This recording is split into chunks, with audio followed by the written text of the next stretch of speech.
사랑하는 여러분, 한 주간 잘 지내셨습니까? 저는 여러분이 보고 싶었는데 여러분 안 보고 싶었나 보네요. 사랑하는 여러분, 오늘 예배 후에 우리가 오늘 친교 시간은 특별히 한국에 계신 목진남 집사님께서 힐링교회 교인들을 친교로 꼭 한번 섬기고 싶다고 해서 보내주셔서 오늘은 외식 한번 하겠습니다.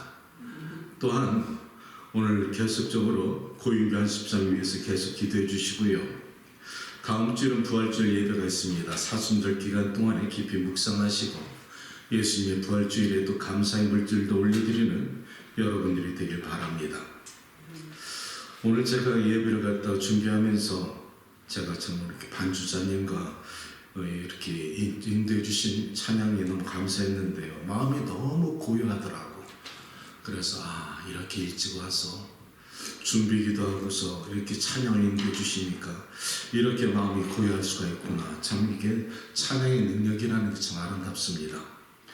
우리 하나님의 말씀 갈라디아서 6장 14절에서 17절 우리가 교독할까 합니다. 그러나 내게는 우리 주 예수 그리스도의 십자가 외에 결코 자랑할 것이 없으니 그리스도로 말미암아 세상이 나를 대하여 십자가에 못 박히고 내가 또한 세상을 대하여 그러하니라. 할례나 원래가 아무것도 아니오되 오직 스스로 지심을 받는 것만이 중요하니라. 무릇 이 규례를 행하는 자에게와 하나님이 이스라엘에게 평강과 긍휼이 있을지어다 함께합니다. 이후로는 누구든지 나를 괴롭게 하지 말라. 내가 내 몸에 예수의 흔적을 지니고 있노라. 아멘. 예수의 흔적을 지닌 사람들은 과연 누구일까요? 오늘 사도 바울은 나를 괴롭히지 마라. 내가 내 몸에 예수의 흔적을 지녔노라. 고난주간을 갖다 우리가 맞이하면서 우리는 이 땅에 살아가면서 세속적인 우리가 물질의 그 목적을 두고 추구하고 우리는 금별관 명예를 쓰고 살아가기 원합니다. 그런데 정작 우리 주님은 우리를 위해서 십자가의 고난을 갖다 짊어지시며 가시면류관을 쓰시고 우리의 그 죄에서 자유함받기를 원하셔서 친히 산재물이 되셨다는 것을 이 주간에 우리가 묵상하면서 그 거룩한 말씀에 여러분이 축복받으시기를 주님의 이름으로 축복합니다. 예수의 흔적을 가진 사람들이 누굴까? 한국에 가니까 어디 가서 이렇게 문구를 한번 봤는데 이런 문구를 제가 봤습니다. 아름다운 사람은 머문 자리도 아름답습니다. 여러분 어디서 봤을까요? 맞아요. 하이웨이 고속도로 공중화장실 가니까 아름다운 사람은 머물던 자리도 아름답습니다. 다음 사람 갖다 얘기에 생각해서 정결하게 사용해달라는 말이지요. 흔적입니다. 남긴 자리가 어떻게 다음 사람에게 남겨지는가 좀 정결하게 사용해달라는 그런 문구지요. 사랑하는 사람 여러분, 이렇게 우리가 인생을 살아가면서 머물던 자리를 누군가는 기억하고 있다는 것입니다. 예수님이 이 땅에 오셔서 세 가지 흔적을 남겨주셨는데 예수님이 십자가의 흔적을 남겨주셨고 두 번째는 빈 무덤을 남겨주셨습니다. 세 번째는 예수님이 친히 십자가에 매달리실 때 손목과 발목에 못 박히신 흔적이 있지요. 지난번에 여러분에게 제가 그 카톡에 올려드린 예수님의 스토리 영화를 갖다가 요한복음을 그 주제로 그 감독이 너무나 잘 영화를 갖다 만들었는데요. 우리가 예수님의 스토리 영화를 갖다 보다 보면은 많은 영화에서 요 손바닥에 못을 박히는데 그 예수님의 스토리에 그 못을 갖다 박힌 이번에 그 영화는 여기에 박혔습니다. 이것이 성경적입니다. 왜냐하면 예수님의 그 체중이 십자가 못 박힐 때 손바닥에 못 박히면 이 체중 때문에 이것이 감당 못합니다. 여기에 박혀야지 체중을 감당할 수 있을 정도로 여기에 박혀야지 된다는 것이죠. 이것이 성경적입니다. 예수님은 우리에게 그렇게 고난의 흔적을 남겨두고 가셨다는 겁니다. 헬라어로 이 흔적이라는 것은 스티그마라는 뜻입니다. 남겨진 흔적, 종이라는 것이지요. 노예에게 주는 어떤 흔적이 있었다는 것입니다.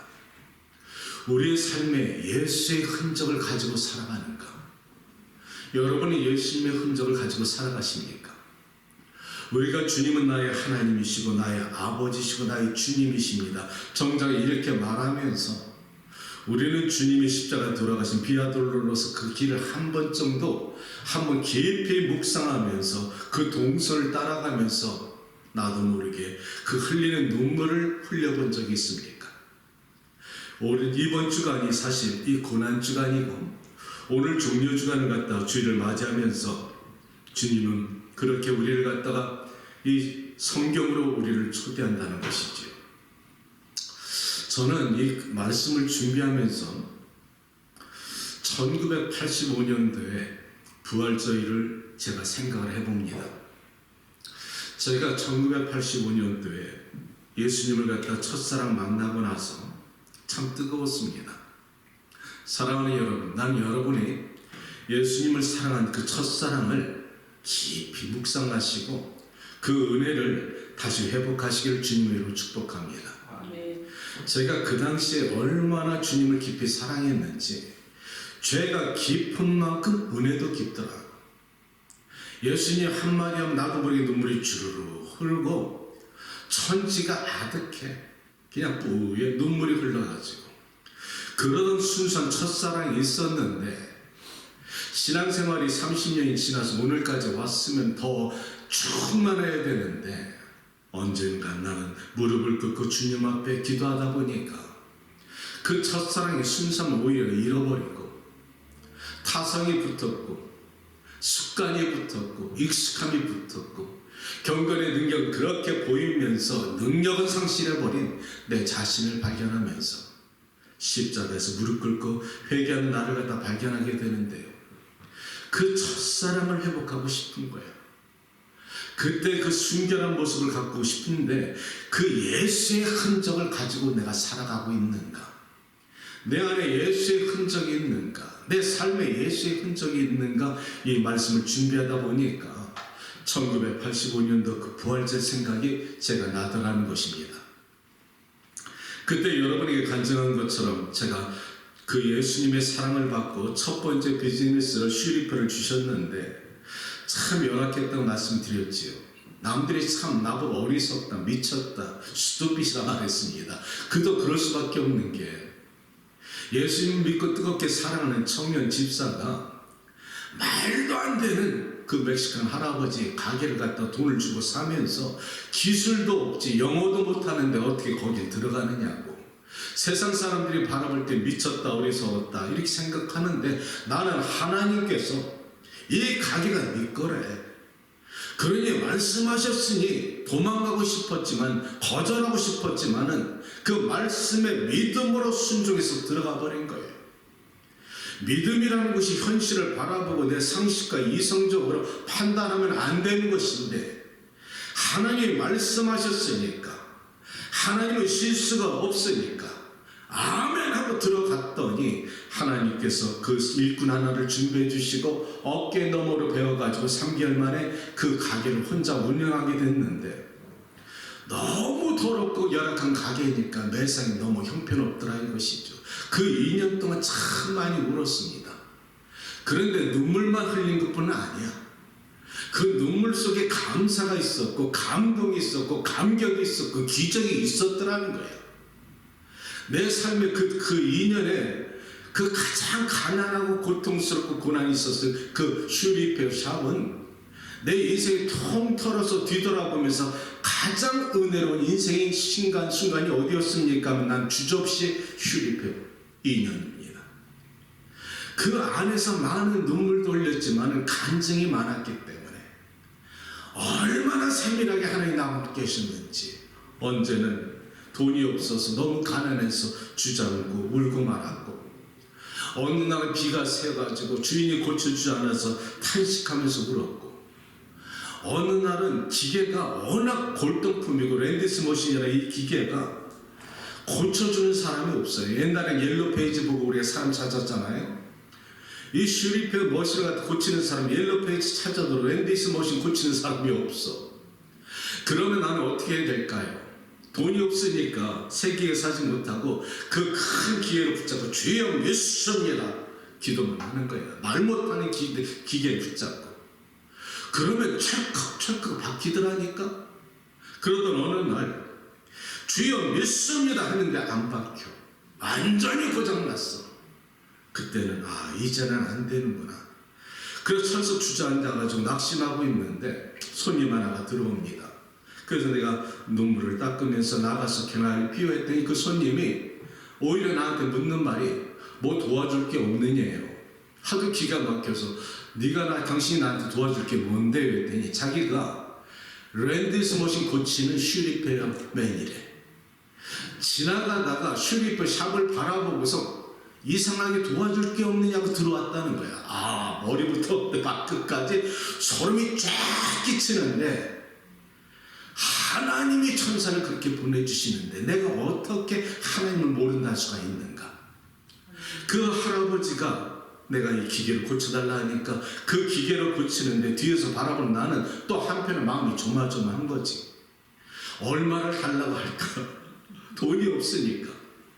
그 할아버지가 다 고쳐놓고 기계가 철컥철컥철컥 이게 박아가는데 이 할아버지한테 얼마를 드려야 될 거 했더니 돈은 필요 없고 저 구석에 죽기 머신이라고 몸통도 없는 골동품 그 먼지가 쌓인 그 기계를 주지 않겠느냐. 얼른 가져가세요.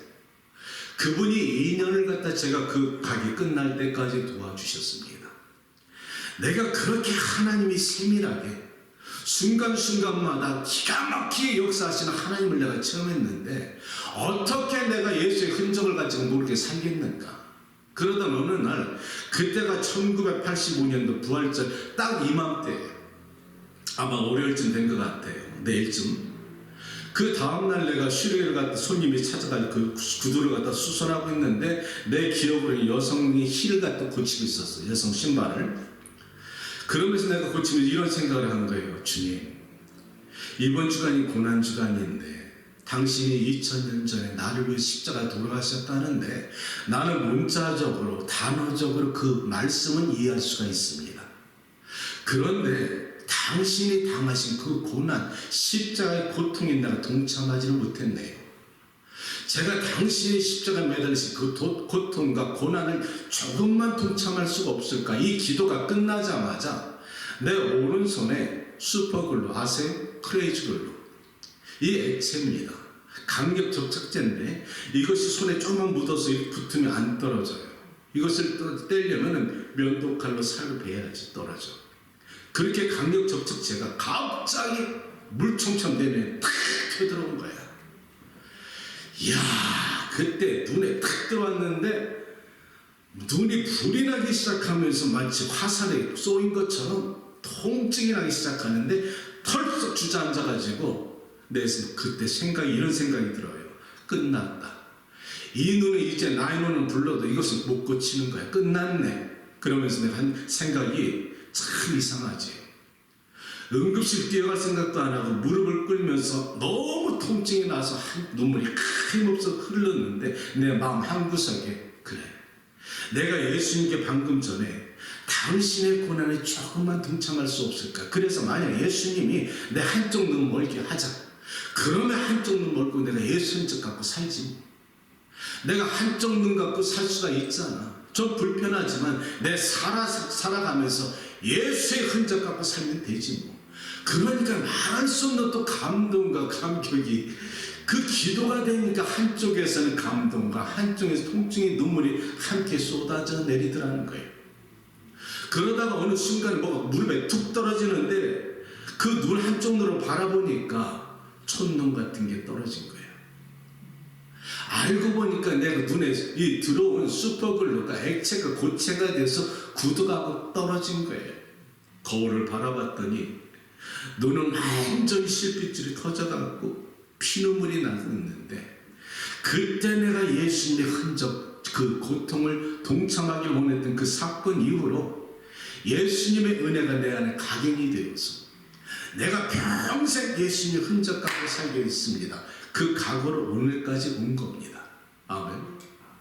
우리가 외형적인 예수의 흔적도 필요해요. 그러나 우리가 내면에 예수의 흔적이 있어야 돼. 예수 그리스도가 나를 위해 십자가 돌아가신 그 사건이 나와 무슨 관계가 있느냐. 그 은혜의 보좌 앞에 내가 영적으로 나가서 십자가에서 나를 발견하고 깊은 통곡과 회개를 통해서 내가 하나님의 은혜를 받을 때 예수의 가시 면류관이 내게 금 면류관 대신 씌워지고 예수의 보혈이 내 머리부터 발끝까지 씻겨질 때 주는 나의 하나님이시고 나의 왕이십니다. 이렇게 고백을 할 수가 있다는 것입니다. 아멘.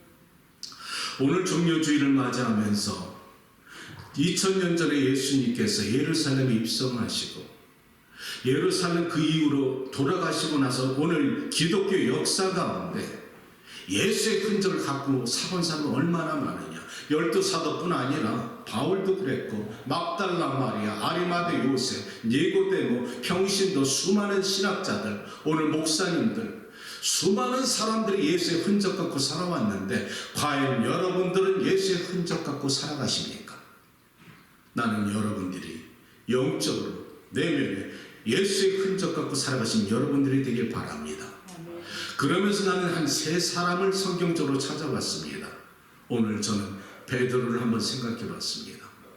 자, 여러분과 내가 너무나 잘 아는 베드로가 공강복음 그리고 요한복음에 계속 예수님이 돌아가시 바로 직전에 아주 큰 우리에게 감동과 깨달음을 주는데 예수님께서 제자들에게 이제 예루살렘에 입성하시고 낙엽하고 입성하시고 저녁 때 베다니에 내려오셔서 제자들과 말씀을 나누고 최후의 만찬하시고 그들에게 마지막 말씀을 하실 때 많은 말씀을 남기셨습니다.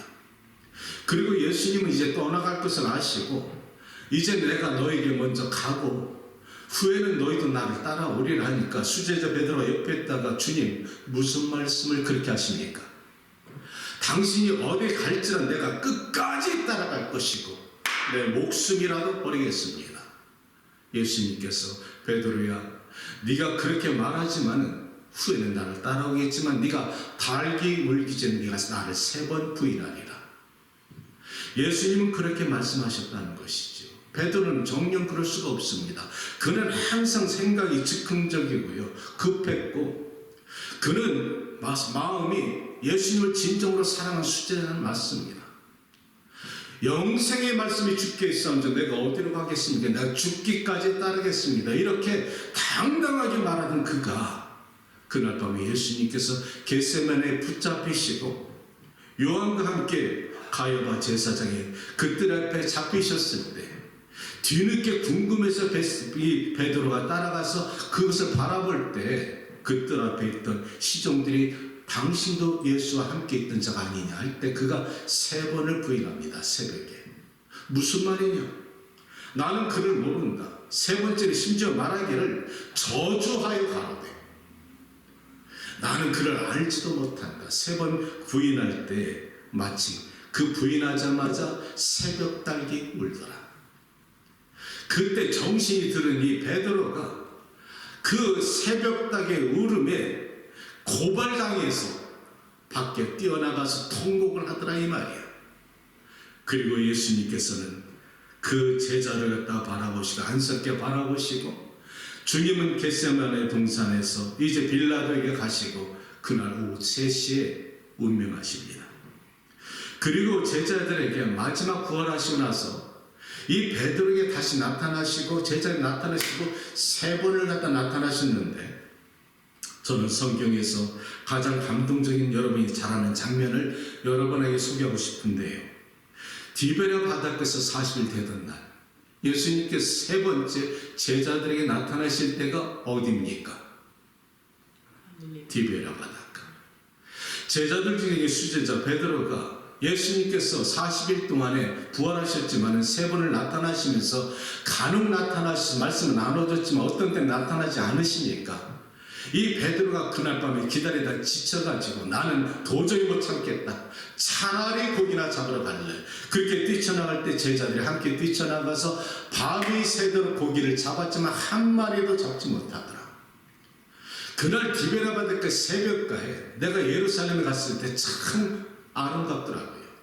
새벽에 물안개가 착한 날 낙심한 이 제자들이 한 마리도 못 잡았을 때 그 물가에서 어느 분 한 분이 얘들아 고기를 많이 잡았느냐 물으시니 제자들이 한 마리도 못 잡았습니다.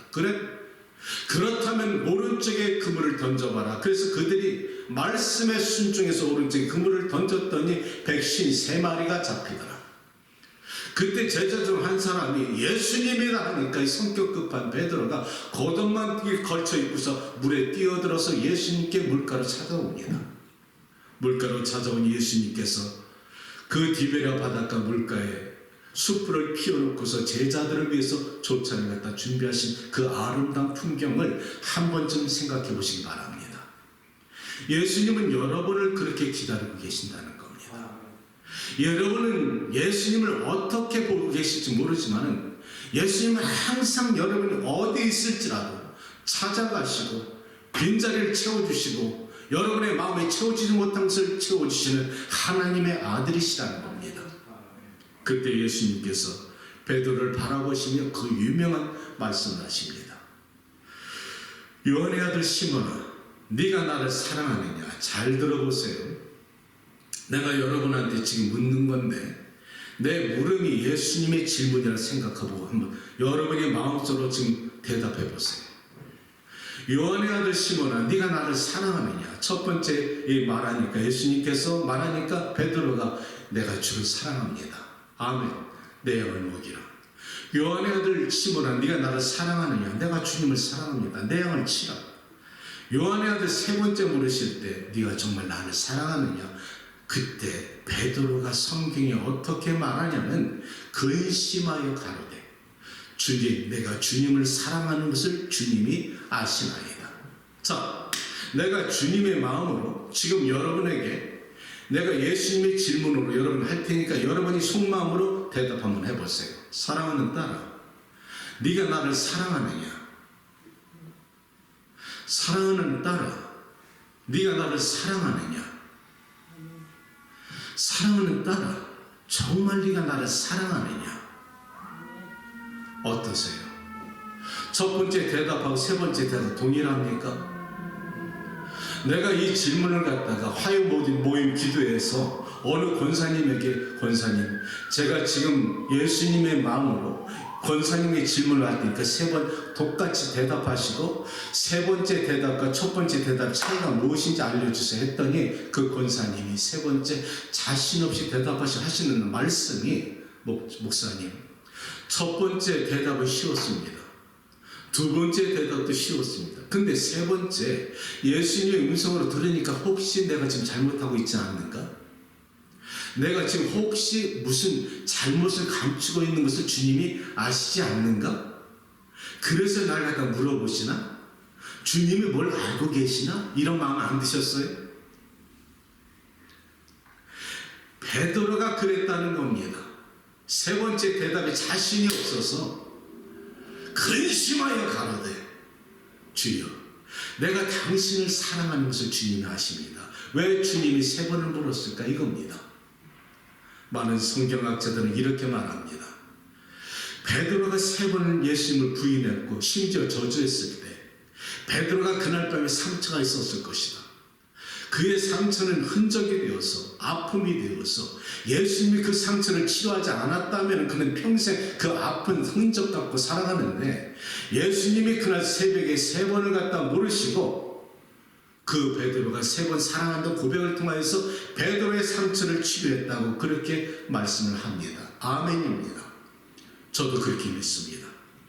그런데 성경 같은 그 다음 구절을 갖다 읽어보면 또 다른 면을 우리가 찾을 수가 있다는 것이죠. 예수님께서 제자 베드로에게 네가 세 번째 나를 사랑하느냐 말씀이 끝나자마자 따르는 성경 구절이 뭐냐면 베드로야, 네가 젊어서는 네가 멋대로 허리에 띠띠고 멋대로 다니겠지만 나이가 들어서 늙어서는 네가 원치 않는 것을 남들이 끌고 가서 네가 내 팔을 벌리고 죽으리라. 그리고 말씀하시기를 그로 인하여서 하나님께 네가 영광을 돌릴 것이니라. 내가 이 성경 말씀 묵상하면서 이거였구나. 예수님께 사랑하는 제자가 마지막에 어떻게 죽어갈 것을 아셨다는 겁니다. 그런데 십자가의 초림을 친히 짊어지시고 그 고통을 겪으신 예수님은 당신이 사랑하는 아들이요 제자가 그렇게 자기 처참하고 고통스러운 십자가에 죽을 것을 예견하시고 차마 사랑의 주님께서 그 고통을 말하기가 어려웠다는 것이지요. 머뭇거리셨다는 겁니다. 네가 정말 나를 사랑해? 3번을 사랑한다 고백 들은 후에 예수님이 주저하시다가 그 말씀할 수 있는 용기가 있으셨다는 겁니다. 이것이 아버지와 자식의 입장으로 대입해보면 쉽게 이해가 된다는 것이죠. 내가 아버지의 입장이 되어서 십자가를 내가 죽어봤다면 내 자식에게 그렇게 죽어갈 것이라면 어떤 아버지가 자식이 쉽게 네가 이렇게 죽을까 말할 수 있는 아버지는 없다는 것입니다. 못합니다. 그런데 그 자식이 아빠, 내가 당신 아빠를 사랑해. 내가 죽을지라도 사랑할 수가 있어. 그 말을 들을 수가 있다면 아들아, 네가 이렇게 죽을 거야. 그때는 말할 수가 있지요. 이해되시나요? 예수님이 그렇게 사랑이 많으셨다는 겁니다. 예수님이 제자들을 사랑하실 때 그렇게 여리고 가슴 아프게 그들의 고통과 고난을 함부로 생각하지 않았던 아버지셨다는 것이지요. 그리고 그 말씀에 따라서 베드로는 마침내 네로가 수많은 그리스도인들을 죽일 때 그는 거꾸로 매달려서 십자가에 죽습니다. 이것이 베드로의 예수의 흔적입니다. 나는 베드로의 그 말씀의 고백에 따라서 주님 무슨 말씀하십니까? 내가 죽더라도 당신을 떠나지 아니할 것입니다. 이거 진심이라 믿어요. 여러분은 어떻게 믿으십니까? 우리가 예수님을 갖다 성령 충만할 때 주님 내가 당신을 사랑합니다. 아주 멋있게 고백을 하지. 그런데 믿음이 떨어지고 세상에 문제가 생기고 조금만 고통이 오고 위험이 찾아오면은 우리는 베드로와 똑같이 예수님을 갖다 부인하고 세상적으로 떠나버리고 그리스도인이 아닌 것처럼 생활하고 하나님을 모른다 우리가 부인하는 적이 없었던가 이 말입니다. 교회를 다니면서 주는 그리스도시와 살아계신 하나님의 아들이라고 고백했던 베드로처럼 충만할 때는 우리도 예수님을 사랑한다면서 조금만 어림당하면 예수님을 떠나서 세상적으로 살아가면서 육신의 정욕대로 때로는 안 믿는 척하면서 예수님을 부끄러워하는 우리가 아니냐 이 말이죠. 그럼에도 불구하고 예수님은 실족하고 떠난 우리를 갖다 버리지 아니하시고 찾아오셔서 끝까지 포기하지 아니하시고 사명을 주시는 하나님의 사랑이라는 것입니다. 이것이 예수님의 사랑이라는 것이죠. 사랑으로서는 할 수 없는 사랑. 이 기가 막힌 사랑. 두 번째, 예수의 흔적을 가진 사람이 여러분은 누구라 생각하십니까? 구레네 시몬이라는 사람을 제가 생각해 봤습니다. 요한복음에 없고 공간복음에 세운 동일하게 나타나는 실제적인 사람이었다는 것이죠. 이 구레네 시몬이 예수님께서 십자가에 못 박혀 돌아가시 바로 직전에 로마 병정의 뜰에서 이 50kg 되는 십자가 무게를 갖다 어깨에 짊어지고 채찍 맞고 어깨에 쓸려서 피가 다 흘리시는 예수님께서 비아 돌로로사 그 길을 지나가실 때 너무 지쳐서 몇 번을 넘어지십니다. 그것이 비아 돌로로사 길입니다. 고난의 길이지. 그 눈물의 길입니다.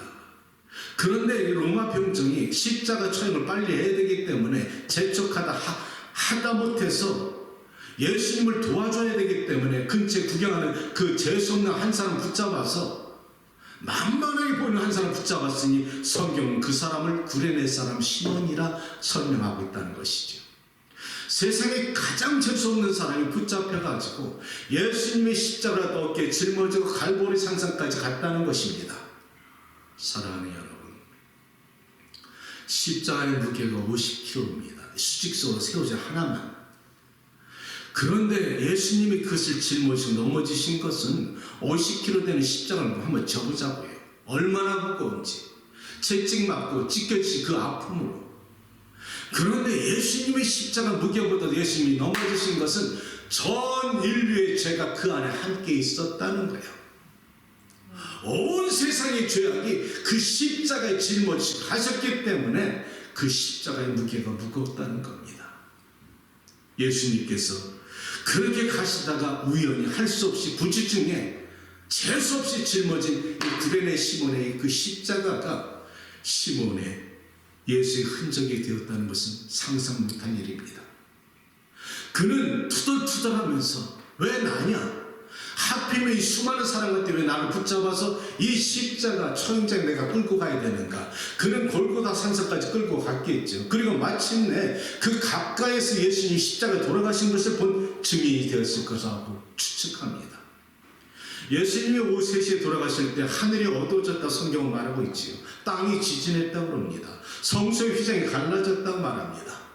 그때 예수님이 테텔레스타이 하시면서 모든 것을 치루었다. 모든 인류의 죄악을 갖다 사망의 권세에서 내 죽음으로 치루었다 하시고 운명하시니 그것을 바라본 백부장이 이는 참 하나님의 아들이었다. 그것을 가까이 바라본 이 구레네 시몬이 어떤 심정이었을까? 과연 그는 어떻게 그 후에 변화가 됐을까? 우리가 성경을 찾아보니까 나타나더라는 것입니다. 이 구레네 시몬이 공간복음 세복음에 나타나는데 마가복음에 가니까 마가복음 11장 15장 21절에 마가가 예수님께 십자가에 돌아가신 30년 후에 마가복음을 저술했는데 그때 마가복음이 그때 어떻게 적었느냐면 마침 알렉산더와 루포의 아버지 구레네 시몬이 그 십자가를 대신 짊어졌다. 이 루포의 아버지 시몬을 갖다 말하고 있다는 것이죠. 시몬에게 두 아들이 있었다는 것입니다. 알렉산더와 루포가 있었다는 것이죠. 마가는 예수님이 돌아가신 후 30년 후에 시몬뿐 아니라 그 두 아들을 알고 있었다는 것을 성경에 우리에게 암시해주고 있다는 것입니다. 그런데 그렇다면 시몬은 어떻게 변했을까? 그것이 사도행전 13장 1절 가면은 이렇게 나타납니다. 안디옥 교회에 바나바와 함께 교사와 선지자가 있었는데 니게르라는 시몬이 있었다. 아멘. 구레네는 지금 아프리카 리비아입니다. 지역 이름이지요. 그런데 이 사도행전 13장에 바나바와 함께 있었던 니게르라는 시몬은 니게르는 니그로란 뜻입니다. 흑인이란 뜻이죠. 동일 인물이라는 뜻입니다. 예수님의 십자가를 우연히 재수 없이 구주중에 짊어진 이 시몬이 훗날 바나바와 함께 안디옥 교회를 섬기는 동역자가 되었다. 사울도 그와 함께 있었다는 것이죠. 그렇다면 루포와 알렉산더는 누구냐? 아들인데 이 아들들이 어디서 나타나느냐? 로마서에 보면은 16장 13절에 사도 바울이 말하기를 주 안에서 택함을 받은 루포의 어머니 그 어머니에게 문안하라. 자, 주 안에서 택함을 받은 루포 시몬의 아들이 하나님의 자녀가 되어서 동역자가 됐다는 겁니다. 그뿐 아니라 루포의 어머니에게 문안해라. 그 어머니는 나의 어머니니라 말씀하니까 이 전 가정이 하나님의 귀한 종들이 되었다는 겁니다. 시몬의 아내가 바울이 존경하는 영적 어머니가 됐다는 것이죠. 루포와 알렉산더 아들 두 아들까지 하나님의 동역자 안디옥 교회의 교역자가 됐다는 것입니다. 사랑하는 성도 여러분, 이것이 우리에게 주시는 교훈이 무엇일까요? 자기는 억지로 재수없게 구주중에 짊어진 그 십자가가 자기 인생과 가정을 변화시키고 축복하는 하나님의 축복이었다는 것입니다. 우리도 마찬가지잖아요. 교회 억지로 끌려왔다가 자기도 모르게 커맨시 사랑하는 교인들에게 붙잡혀 왔는데 이 억지로 왔다 은혜 받고 말씀 가운데 뒤집어지는 사람들이 있고 하나님 때문에 예수님 때문에 억지로 순종하다가 억지로 일하다가 은혜를 받는 하나님의 백성들이 있지 않습니까? 부지 중에 어찌할 수 없이 예수님 때문에 손해봤다가 하나님의 축복을 받는 주의 백성들이 있는 것처럼 하나님의 거룩한 백성들은 우연은 없다는 것입니다. 내가 아는 그 필라델피아 호승기 목사님이 제가 너무나 잘 알고 존경하는데 그분이 24세 때까지 은혜를 받지 않았습니다. 그분의 집안은 순교지 집안의 4대 장손인데 그분이 73학번이고 저도 73학번인데 제가 그분을 너무 잘 아는 것이지요. 24세 때까지 자기가 예수님을 갖다 믿기 싫었고 너무 가난했으니까 그 시절에 목사님들도 가난한 고생을 많이 했으니까 그래서 도망다니는 어느 날 아버님이 오셔가지고 무릎을 턱 꿇으시면서 눈물을 흘리시면서 그러시더랍니다. 아들아, 너는 순교자 집안의 4대 장손이다. 너는 목사가 돼야 돼. 그런데 오늘 교회에 부흥회가 있는데 마지막 날인데 한 번만 가달라고 아버지가 무릎을 꿇고 아들한테 사정을 하더라는 거예요. 그러니까 호성규 목사님이 아빠 알았어. 그렇지만 내가 갈게. 가면 되잖아. 하고서 하지만 할 수 없이 억지로 아버지 손에 끌려와서 가장 뒷자리 부흥회 뒷자리에 앉았다가 아무런 말씀도 기억이 나지 않는데 한 가지 말씀이 생각나더래. 요한복음 3장 16절입니다. 하나님이 세상을 이처럼 사랑하사 독생자를 주셨으니 이는 저를 믿는 자마다 멸망치 않게 하려 하시니 이 한마디 말씀이 레마의 역사가 되어서 가슴에 꽂혀져서 순간 옷을 찢는 것이 아니라 마음을 찢으면서 맨 앞자리에 꼬꾸라져서 통곡하면서 주여 내가 이제 왔습니다 회개하면서 그날 이후로 3년 동안에 기도 안에 들어가서 전도 사역하다가 그 후로 영국에 가서 선교사하다가 필라델피아 안디옥교회를 섬기고 귀한 영적 전도사가 목사님 되신 것은 내가 가까이서 지켜본 제가 그분의 은혜를 알기 때문에 할 수 없이 억지로 여러분의 십자가를 지십니까? 그래도 하나님은 여러분에게 은혜와 축복을 주실 줄 믿습니다. 마지막 오늘 바울입니다. 신약의 최고의 영성의 사도지요. 12사도만 정통파냐. 나도 사도다.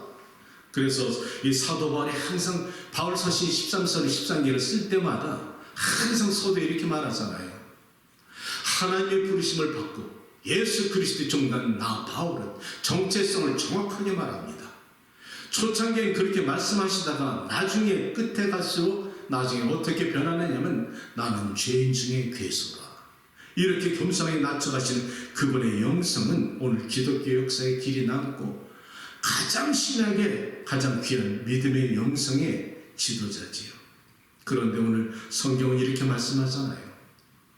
내가 십자가 외에는 자랑하지 않겠노라. 아멘. 나도 그겁니다. 내가 기도하는 것은 하나님, 내가 십자가 외에는 자랑하지 말게 하십시오. 내가 세상의 명예와 지위와 모든 권세, 모든 재물 다 초토처럼 여겨버리고 분토처럼 여기고 사도 바울과 같이 마지막 달려갈 길을 갈 테니 사랑하는 성도들을 지켜주시고 하나님의 교회를 아름답게 성장시켜달라고 기도하는 것은 내가 무엇을 원하는 것이 아니라 하나님의 나라 영광을 위해서 구한다는 것이죠. 사도 바울의 길을 따라가길 원합니다. 그는 오늘 이렇게 말합니다. 내가 내 몸에 예수의 흔적을 지녔노라. 아멘. 그는 수많은 사람들에게 사도들에게도 말합니다. 12사도들에게 자신 있게 말하지요.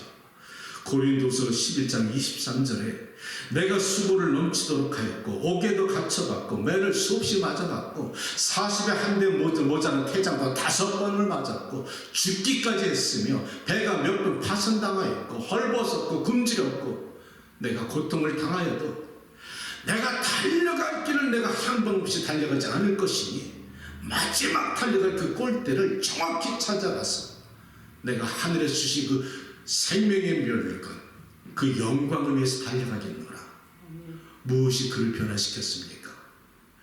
그는 3,000층 갔다 왔다는 거예요. 그는 3,000층까지 올라가서 낙원에 올라가서 말할 수 없는 비밀을 깨닫고 나서 이 땅에 살아가다 보니까 세상은 아무것도 아니야. 세상이 꿈꾸는 것이고 오히려 본질은 천국에 있다는 거예요. 그는 3,000층 갔다 와서 한다는 말이 내가 나 자신을 위해서 빨리 죽는 것이 옳으나 내가 이 땅에 살아가고 있는 것은 아직도 내가 이방인들의 복음을 전하여서 한 명이라도 그 영혼을 구원하기 위해서 내가 사는 것이니 그의 목적은 영혼의 구원에 있다는 것입니다. 예수의 흔적 가지고 살아가는 사람은 미련이 없다는 것이지요. 우리가 이 땅에서 무엇을 추구하고 사실 것입니까? 나는 여러분에게 분명히 말합니다. 우리가 이 땅에 살아가면서 내가 50대까지는 죽음이란 걸 생각해보지 않았습니다. 그런데 요즘 와서는 내가 이제 떠날 준비를 내 마음속에 하는데 내가 마지막 내 사랑하는 교인들에게 이 땅을 떠날 때 믿든지 안 믿든지 내가 부르짖는 것은 마지막 언젠가는 우리가 백보자 심판에 설 때에 과연 우리가 예수님께 무슨 흔적을 보여줄 것인가. 사랑하는 성도 여러분, 개척교회 어렵지 힘든가 합니다. 그러나 여러분들은 개척교회가 예수의 흔적인 줄 믿습니다. 여러분들이 지금 큰 교회 가서 섬기고 편하게 살 수 있습니다. 예배할 수 있어요.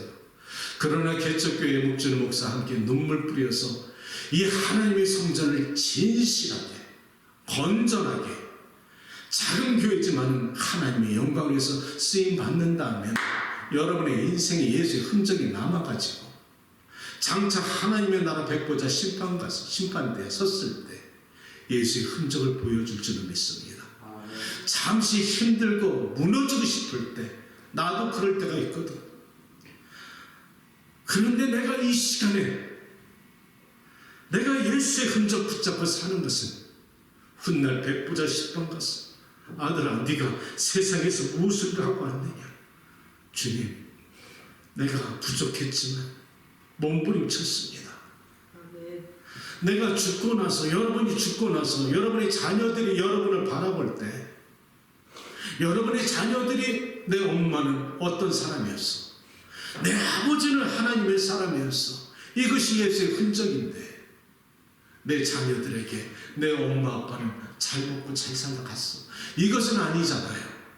아멘. 가치 있게 살다 갑시다.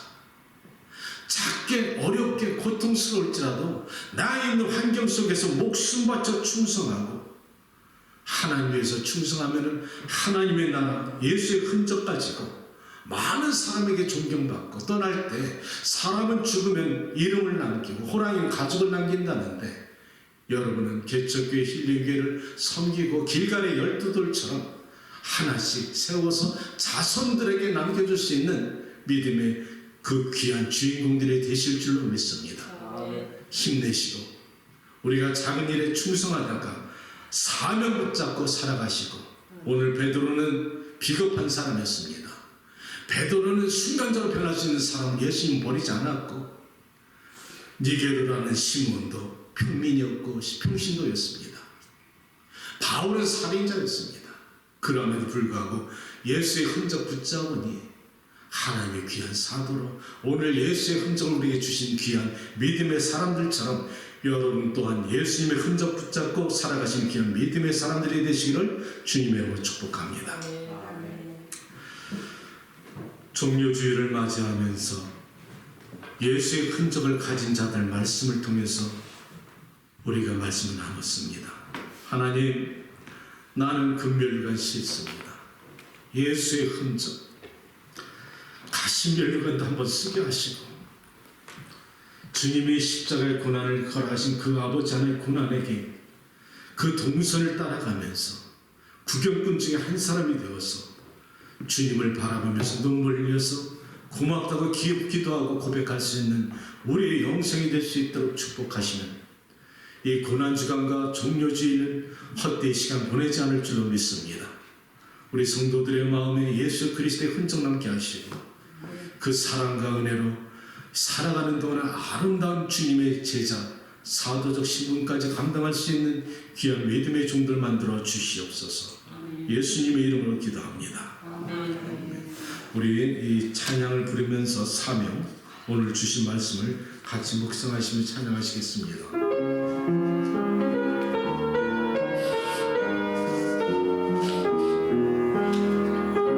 주님의 홀로 가신 그 길, 주님이 홀로 가신 그 길 나도 따라 아버지 사랑합니다. 모든 물과 피를 흘려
십자가에 높이 매달리신 나사렛 예수 그리스도가 나의 죄를 위해 십자가에 돌아가신 그 사건이 문자적으로 끝나는 것이 아니라 지식적으로 있는 것이 아니라 내 가슴에 차고 들어와서 눈물 뿌려 감사하는 영혼의 변화가 있기를 원하고 소원합니다. 우리가 변질되지를 원치 않습니다. 변화받기를 원합니다. 주님, 우리가 변화받게 하여 주시옵소서.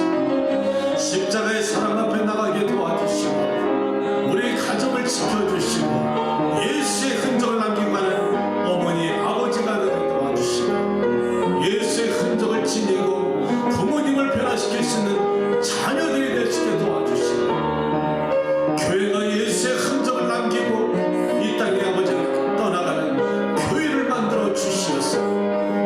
힐링교회가 하나님이 보시기에 정직한 교회, 건강한 교회로 만들어 주시고 영광이 살아날 수 있는 교회로 만들어 주시옵소서. 이 재단에 드나드는 사람마다 은혜 받게 하시고 고침 받게 하시고 예수를 만나는 교회로 만들어 주시옵소서. 여러분의 자신을 위해서 변화받기 원합니다. 여러분 자신의 예수 인격받기 원합니다. 오늘 우리 가정이 변화받고 병든 자가 고침받고 우리 가정이 새로워지고 우리 자녀들이 새로워지고 교회가 새로워지고 영적 대혁명이 이 시대에 일어나길 원하는 마음으로 주여 한번 보내주고 기도합니다. 주여, 살아계신 아버지 하나님, 이 시간에 기도합니다. 종료주의를 맞이하면서 나귀를 타시고 이 땅에 오시고 예루살렘에 입성하신 것은 주님은 명예와 권세를 위한 것이 아니라 죽기로 작정하시고 들어가신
주시옵소서. 진리의 영이 이 땅에 오시고 만져주시고 함께하여 주시옵소서.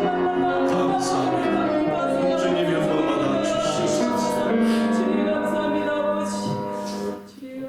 영화로우신 아버지 하나님, 거룩한 제단에 와서 이 물질을 올려드립니다. 아멘.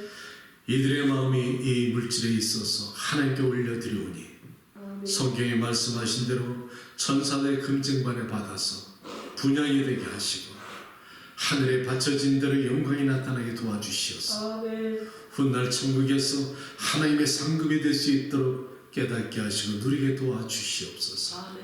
오늘 마음속에 아버지 예수의 흔적을 가지고 살아가노라고 다짐하는 주의 종들을 축복하여 주시며 아멘. 남은 세월 멋있는 주의 종들로 충성스럽게 살아가게 하시고 아멘. 이 자리에 함께하지 못한 주의 종들이 있지만 그 병석에 친히 찾아가 주시옵소서. 아멘. 나사렛 예수의 이름으로 안수하여 주시옵소서. 아멘. 속한 시일날에 아버지의 깨어 기도하게 하시고 예배에 참석할 수 있도록 안수하여 주시옵소서. 아멘. 우리 걱정과 근심을 덜어주시며 아멘. 또한 아버지 안에 우리에게 믿음을 더하여 주시옵소서. 아멘. 성전 예배를 사모하는 교인들 되게 하시고 아멘. 하나님께 찬양과 기도를 드릴 때 우리가 고개를 끄덕일 때 우리 안에 상처가 치료되는 줄로 믿사오니 아멘. 아멘. 그 믿음대로 역사가 이루어지기를 원합니다. 아멘. 하나님 이 드려지는 물질을 통해서 영광 받아 주시기를 간절히 바랍니다. 아멘. 자리에서 일어나시기 바랍니다. 축도합니다. 지금은 우리를 죄에서 구원하시고 이 종료주일 아버지 하나님 예루살렘에 입성하셔서 우리의 모든 죄를 갖다 동반하시기 위해서 자신의 친히 주신 나사렛 예수 그리스도의 무한한 사랑과 그 아들을 이 죄인들을 위해서 십자가에 내려주신 그 놀라신 은혜의 하나님과 성령의 감동 감화 교통하심이 이 자리에 고 계신 하나님의 권속과 병실에 있는 사랑하는 교우와 또 이 자리에 함께하지 못한 어떤 아버지를 사랑하는 교우들 가정과 또 전쟁터와 선교지마다 지금부터 영원까지 함께 계실지어다. 아멘.